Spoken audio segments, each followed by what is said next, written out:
Good afternoon. Today we are going to discuss about the Sears model. This is another model like that of Prebisch model, which explains the center periphery divergence. That is, here center periphery income divergence or growth divergence is explained by Sears model. So here there is a difference in growth rate of the center and the periphery, as well as the income level is also different of the center and the periphery. So according to Sears model, the differences in growth rate as well as the differences in income growth rate, differences in income occurs because of the differences in the income elasticity of demand for primary products as well as the manufactured products. So we know that the center is producing manufactured products, and the periphery countries are producing this primary products. So the income elasticity of demand for the different products is different as far as the center and the periphery is concerned. So this differences in the income elasticity of demand is the basic reason for differences in the growth rate of the center and periphery, as well as the differences in the income levels of the center and the periphery. So here initially it is assumed that the relative prices between the center and the periphery remains unchanged. So there is no differences in the relative prices of center and periphery, as well as there is yet another assumption, that is the trade must be balanced. So these are the two assumptions which are made, and first is the relative prices remain unchanged. There is a constant relative prices between the center and the periphery, as well as the trade must be balanced between the center and the periphery. These are the assumptions which are made during the initial explanation. So now let the import functions of the center and periphery be. So the import function of the center is MC is equal to capital A plus B, capital B Y C, A plus B Y C. MC is equal to, that is import function of the center. MC is equal to A plus B Y C, and the import function of the periphery, that is MP, is equal to A plus B Y P. So these two are the import functions of the center and the periphery. MC is equal to A plus BYC, that is the import function of the center, and MP is equal to A plus BYP, that is the import function of the periphery. So here Y is the level of income, and capital letter B and small letter b are the marginal propensity to import in the center and the periphery. So the marginal propensity to import of the center is capital letter B, and the marginal propensity to import of the periphery is small letter b, and Y is the level of income. Here so we have assumed that there should be balanced trade ഉണ്ടാവണമെന്ന് പറഞ്ഞു അല്ലേ. ആദ്യം പറഞ്ഞ assumption ആണെന്ന് പറഞ്ഞാൽ balanced trade ഉണ്ടാവണം. So for balanced trade A plus B YP, that is the import function of the periphery, is equal to A plus BYC, that is the import function of the center. A plus BYP is equal to A plus BYC, that is the condition for balanced trade. അല്ലെങ്കിൽ നമുക്ക് ഇതിനെ ഇങ്ങനെ എഴുതാം ഇക്വേഷനെ YP divide by YC. അതിനെ നമ്മൾ അവിടെ ഇട്ടു YP divide by YC is equal to small letter A അപ്പുറത്ത് കൊണ്ടുപോയി, അപ്പോൾ A മൈനസ് എ എന്നുള്ളതായി. അവിടുത്തെ BYC ഇപ്പുറത്തെ BYC സ്മോൾ ലെറ്റർ BYC ഉണ്ട്. ആ BYC നമ്മൾ താഴേക്ക് കൊണ്ടുവന്ന്, ക്യാപിറ്റൽ ലെറ്റർ BYC ആണ്, BYC താഴേക്ക് കൊണ്ടുവന്ന് plus B divided by B.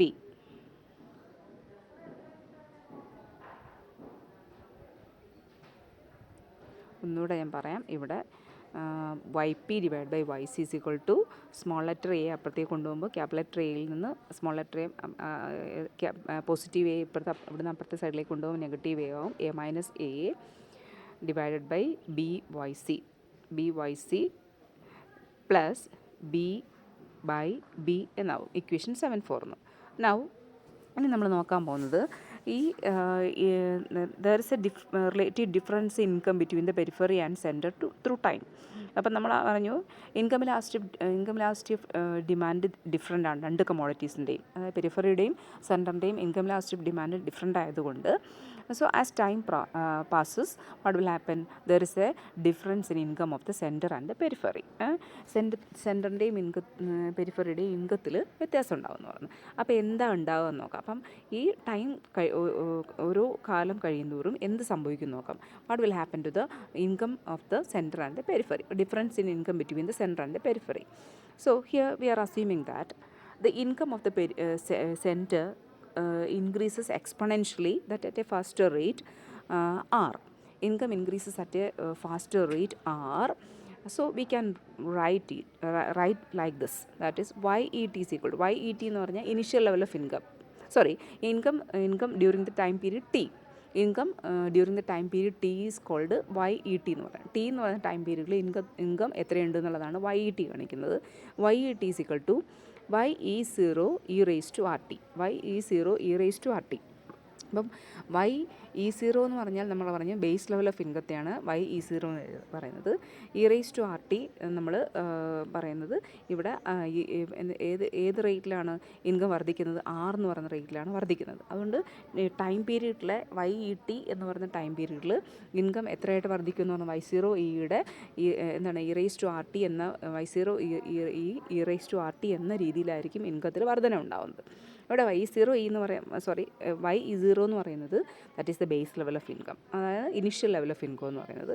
ഇനി നമുക്ക് ഈ ഇക്വേഷൻ 7.4 നമുക്ക് ടൈം സബ്സ്ക്രിപ്റ്റുകൾ ഉപയോഗിച്ചുകൊണ്ട് നമുക്ക് ഒന്നുകൂടെ റീറൈറ്റ് ചെയ്യാം. 7.4 എന്ന് പറഞ്ഞാൽ YP divide by YC is equal to A minus A divide by BYC plus B/B എന്ന് പറയുന്ന ഇക്വേഷൻ നമുക്ക് ഇതുപോലെ എഴുതാം. ഉദാഹരണത്തിന് YPT ടൈം സബ്സ്ക്രിപ്റ്റായിട്ട് ഉപയോഗിക്കുകയാണ്. ടി സബ്സ്ക്രിപ്റ്റായി ഉപയോഗിച്ചുകൊണ്ട് YPT divided by YCT is equal to A minus A divide by BYC0 e raise to RT plus B/B എന്ന് എഴുതാം. ഇനി ഈ ഇക്വേഷനെ നമ്മൾ ഡിഫറൻഷ്യേറ്റ് ചെയ്യണം വിത്ത് റെസ്പെക്ട് ടു ടൈം. ഈ ഇക്വേഷൻ നമ്മൾ ടി ഉപയോഗിച്ചുകൊണ്ട് ഡിഫറൻഷ്യേറ്റ് ചെയ്ത് കഴിഞ്ഞാൽ ടൈം ഉപയോഗിച്ച് ഡിഫറൻഷ്യേറ്റ് ചെയ്ത് ഇക്വേഷൻ നമുക്ക് എങ്ങനെ എഴുതാം? DYPT divide by DYCT divide by DT is equal to minus of R into A minus A divide by BYC0 e raise to RT എന്ന് എഴുതാം ഈ ഇക്വേഷനെ. ടി എന്നാണ് ടൈം പീരീഡ് ഇൻക്ലൂഡ് ചെയ്യുന്ന ടി എന്ന് പറയുന്ന ടേം കൊണ്ട് നമ്മൾ ഡിഫറൻഷ്യേറ്റ് ചെയ്യുമ്പോഴാണ് ഇക്വേഷൻ ഈ രീതിയിൽ നമുക്ക് കിട്ടുന്നത്. ഇവിടെ നോക്കേ, ഇവിടെ ഡിനോമിനേറ്റർ പോസിറ്റീവാണ്, അതേസമയം ന്യൂമറേറ്റർ നെഗറ്റീവാണ്. So here since the denominator is positive, the relative income gap will widen through time. Denominator positive ആയതുകൊണ്ട് എന്ത് ചെയ്യും? ഓരോ ടൈം പീരീഡ് കഴിയുമ്പോഴും അതായത് എന്ത് ചെയ്യും? ഈ റിലേറ്റീവ് ഇൻകം ഗ്യാപ്പ് കൂടിക്കൊണ്ടിരിക്കും. റിലേറ്റീവ് ഇൻകം ഗ്യാപ്പ് കൂടുക എന്ന് പറഞ്ഞാൽ എന്തിൻ്റെ ഇൻകം ആയിരിക്കും കുറയുക? പെരിഫറിയുടെ ഇൻകം, ലെവൽ ഓഫ് ഇൻകം കുറഞ്ഞുകൊണ്ടേയിരിക്കും. ഏതുമായി താരതമ്യപ്പെടുത്തുക? As compared to the centre. So as compared to the center, the income of the periphery will fall during the time through the time period. അപ്പോൾ ടൈം പീരീഡിലൂടെ കടന്നു പോകുന്തോറും എന്തിൻ്റെ ഇൻകം കുറയും? പെരിഫറിയുടെ ഇൻകത്തിൽ കുറവുണ്ടാവും. ഏതുമായിട്ട് കമ്പയർ ചെയ്യുമ്പോൾ? As compare to the centre.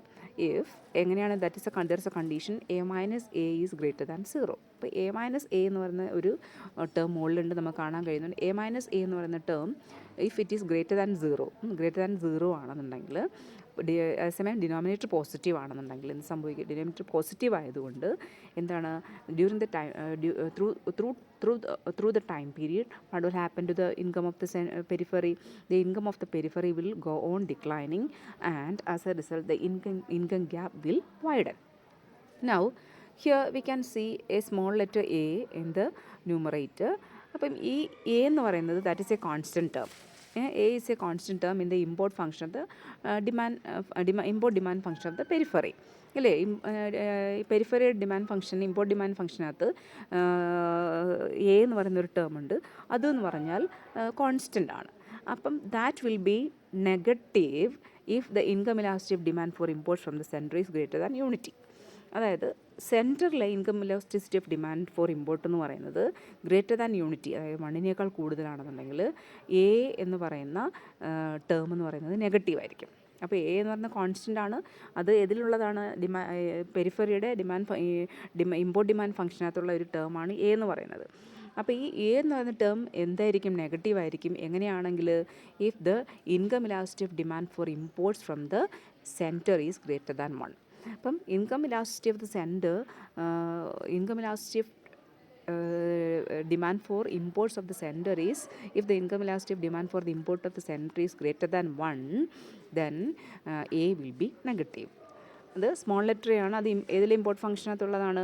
പെരിഫറിയുടെ import ഫംഗ്ഷനകത്തുള്ള ഒരു കോൺസ്റ്റൻ്റ് ആണ് എ, സ്മോൾ ലെറ്റർ എന്ന് പറയുന്നത്.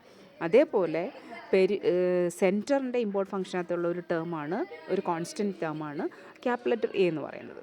സോ ഈ എയുടെ പ്രത്യേകത that will B positive if the income elasticity of demand for imports from the periphery is less than 1. അതായത് പെരിഫറിയുടെ ഇൻകം ഇലാസ്റ്റിറ്റി ഓഫ് ഡിമാൻഡ്, ഇമ്പോർട്ടിനുള്ള income elasticity of demand less than 1 ആണെങ്കിൽ ഈ ക്യാപിറ്റൽ ലെറ്റർ എ എന്ന് പറയുന്നത് positive ആയിരിക്കും. Okay, capital letter A എന്ന് പറയുന്നത് പോസിറ്റീവ് ആയിരിക്കും എപ്പോഴാണ്? If the income elasticity of demand for imports from the periphery is less than 1. പെരിഫറിയിൽ നിന്നുള്ള income elasticity of demand less than 1 ആണെന്നുണ്ടെങ്കിൽ എ എന്ന് പറയുന്നത് പോസിറ്റീവ് ആയിരിക്കും. അപ്പം ഇവിടെ എ മൈനസ് എ എന്ന് പറയുന്നത്, capital letter A minus small letter A എന്ന് പറയുന്നത് that will be greater than 1. Okay, അത് greater than 0, A minus A എന്ന് പറയുന്നത് that will be greater than 0. എന്തിനേക്കാൾ കൂടുതലായിരിക്കും? 0യേക്കാൾ കൂടുതലായിരിക്കും. So according to Sears, this disparity will grow, and this growing disparity will be greater as far as the per capita income is concerned if population growth is faster in the periphery than in the center. അപ്പോൾ സിയേഴ്സ് പറയുന്നത് വെച്ചാൽ ഈ disparity ഇങ്ങനെ കൂടിക്കൊണ്ടേയിരിക്കും. ഈ disparity നമ്മൾ per capita income എടുത്ത് നോക്കിക്കഴിഞ്ഞാൽ this disparity will be greater if the population is growing faster in the periphery than in the center. അപ്പോൾ ഈ ഡിസ്പാരിറ്റി, ഇൻകം ഗ്രോത്തിൽ ഡിസ്പാരിറ്റി ഉണ്ട്. അതേപോലെ തന്നെ നമ്മൾ പെർ ക്യാപിറ്റ ഇൻകം എടുത്ത് നോക്കിക്കഴിഞ്ഞാൽ ആ പെർ ക്യാപിറ്റ ഇൻകത്തിലും ഈ ഇൻകം ഡിഫറൻസ് കൂടും, വളരെ കൂടും. എപ്പോൾ എങ്ങനെയാണെങ്കിൽ ഈ population growth is growing at a faster rate in the periphery than in the centre. അപ്പോൾ സെൻറ്ററിനേക്കാൾ കൂടിയ വേഗതയിൽ പെരിഫറിയിൽ പോപ്പുലേഷൻ ഗ്രോത്ത് ഉണ്ടായി കഴിഞ്ഞു കഴിഞ്ഞാൽ സ്വാഭാവികമായിട്ടും എന്തിലുണ്ടാകുന്ന കുറവ്, പെർ ക്യാപിറ്റ ഇൻകത്തിലുണ്ടാകുന്ന കുറവും വളരെ ഫാസ്റ്ററായിട്ട് ഉണ്ടാകുമെന്നാണ് സിയേഴ്സ് പറയുന്നത്. That is, in Prebisch model also this is explained.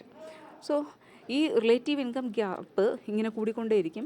So one solution for this stopping this relative income growth is to allow capital flows. Capital flow ഉണ്ടെങ്കിൽ, അതായത് പെരിഫറിയിലേക്ക് ക്യാപിറ്റൽ ഫ്ലോ ഉണ്ടെങ്കിൽ നമുക്ക് എന്തുണ്ടാവാം? ഈ റിലേറ്റീവ് ഇൻകം ഗ്രോത്തിനുള്ള വ്യത്യാസം നമുക്ക് ഇല്ലാതാക്കാം. അതായത് അങ്ങനെയാണെങ്കിൽ ഈ അൺബാലൻസ്ഡ് ട്രേഡ് ഉണ്ടാക്കിയെടുത്തുകൊണ്ട് നമുക്ക് ക്യാപിറ്റൽ ഫ്ലോ കൂടുതലായിട്ട് ഉണ്ടാക്കിയെടുത്തുകൊണ്ട് നമുക്ക് വേണമെങ്കിൽ ഈ റിലേറ്റീവ് ഇൻകം ഗ്യാപ്പ് കുറയാം. പക്ഷേ ഒരിക്കലും അത്രയും ക്യാപിറ്റൽ ഫ്ലോസ് ഉണ്ടാക്കിയെടുത്തുകൊണ്ട് അത്രയും ഒരു ഡെറ്റ് ട്രാപ്പിലേക്ക് പോകാൻ ഒരു രാജ്യവും തയ്യാറാവുകയില്ല. അപ്പം പിന്നെ വേറൊരു പോസിബിലിറ്റി എന്ന് പറയുന്നത് ഇമ്പോർട്ട് സബ്സ്റ്റിറ്റ്യൂഷനാണ്. പക്ഷേ ഇമ്പോർട്ട് സബ്സ്റ്റിറ്റ്യൂഷൻ്റെ കാര്യത്തിലും that is also a big task. Import സബ്സ്റ്റിറ്റ്യൂഷൻ്റെ കാര്യത്തിൽ ആ ഒരു പ്രോസസ്സിലേക്ക് പോയാലും that is also a very big task. So that is also not resorted by the countries for reducing this gap in income growth.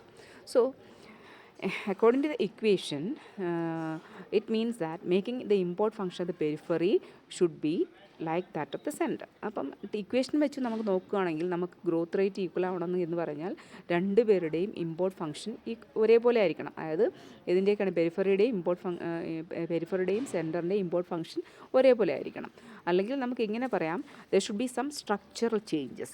So structural changes can reduce the periphery's income elasticity of demand for manufacturers. ചില structural changes ഇക്കോണമിയിൽ ഉണ്ടാകുന്നതിലൂടെ നമുക്കറിയാം നമ്മുടെ income elasticity of demand four manufacturing products എന്ന് വെച്ചാൽ കൂടുതലാണ്. അപ്പോൾ അത് എന്ത് ചെയ്യണം? that should be reduced. There should be some structural changes to reduce the periphery's income elasticity of demand for manufacturing commodities, as well as to raise the income elasticity of demand for the primary products in the center. മാത്രമല്ല എന്തിൻ്റെ income elasticity of demand വർദ്ധിപ്പിക്കണം? പെരിഫറിയുടെ primary products ആണ് periphery ഉൽപ്പാദിപ്പിക്കുന്നത്, അവരുടെ income elasticity of demand വർദ്ധിപ്പിക്കണം. അങ്ങനെ വരുമ്പോൾ സ്വാഭാവികമായിട്ടും എന്ത് സംഭവിക്കും? സെൻറ്ററിൻ്റെ income elasticity of demand for import വർദ്ധിക്കും. അപ്പോൾ അതാണ് വേറൊരു മാർഗ്ഗം. അപ്പോൾ structural change, there should be some structural changes for reducing the peripheries income elastic demand for manufactured products as well as raising the income elastic demand for primary products of the center. That is, the center's income elastic demand for import should increase. അപ്പോൾ ഈ ഒരു മാർഗ്ഗത്തിലൂടെയാണ് നമുക്ക് എന്ത് ചെയ്യാൻ പറ്റൂ, ഈ growth ഡിഫറൻസിനെ ഇല്ലാതാക്കാൻ കഴിയുമെന്നാണ് സിയേഴ്സ് പറയുന്നത്. So this is the Seers model for explaining the centre periphery divergence. കേൾക്കുക, അതിൽ സംശയമുണ്ടെങ്കിൽ ചോദിക്കുക.